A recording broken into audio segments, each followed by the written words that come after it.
घातांक के अंतर्गत हम एक प्रश्न ले रहे हैं। प्रश्न हमारा इस प्रकार से दिया हुआ है कि 27 की घात 2/3 भागे 27 की घात 1/3 गुणे 27 की घात 4/3 है।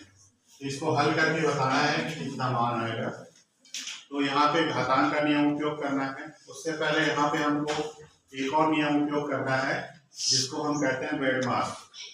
ठीक है, पहले भी हम लोग कर चुके हैं इस नियम का प्रयोग। वेड मास का उपयोग करेंगे। तो यहाँ पे ध्यान देना है, डी पहले आया है। ठीक है, डी का अर्थ होता है डिवीजन, भाग। तो पहले हमको भाग करना है, एम मल्टीप्लाई, ठीक है, मल्टीप्लाई गुणा। तो हमको क्या करना है, पहले भाग करना है फिर गुणा करना है, तब हमारा उत्तर सही आएगा। तो यहाँ पे देखिए 27 की घात 2/3 है। ये भाग है, आधार दोनों समान है तो क्या होगा, भागों में घात घट जाती है।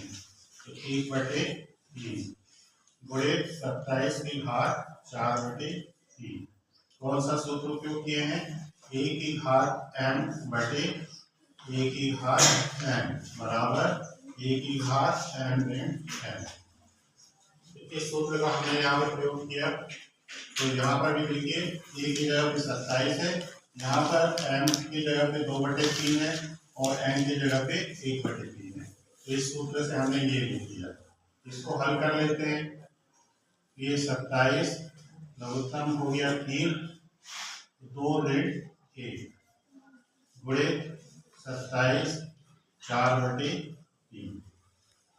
तो यहाँ पे देखिए 27 2 में से 1 घट गया, 1/3 गुणे 27 की घात 4/3। तो यहाँ पे देखिए फिर एक सूत्र घातांक का लगेगा।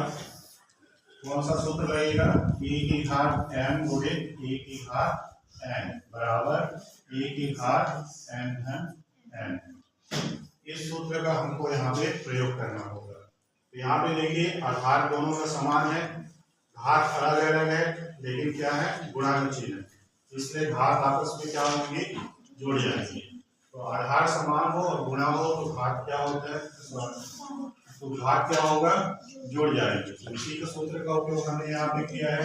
यहाँ पे देखिए 27 है, यहाँ भी 27 है, आधार समान है तो घात और बीच में क्या है, गुणा है, इसलिए इन दोनों की घात आपस में जुड़ जाएंगे। तो ये हो जाएगा 27 की घात 1/3 धन 4/3।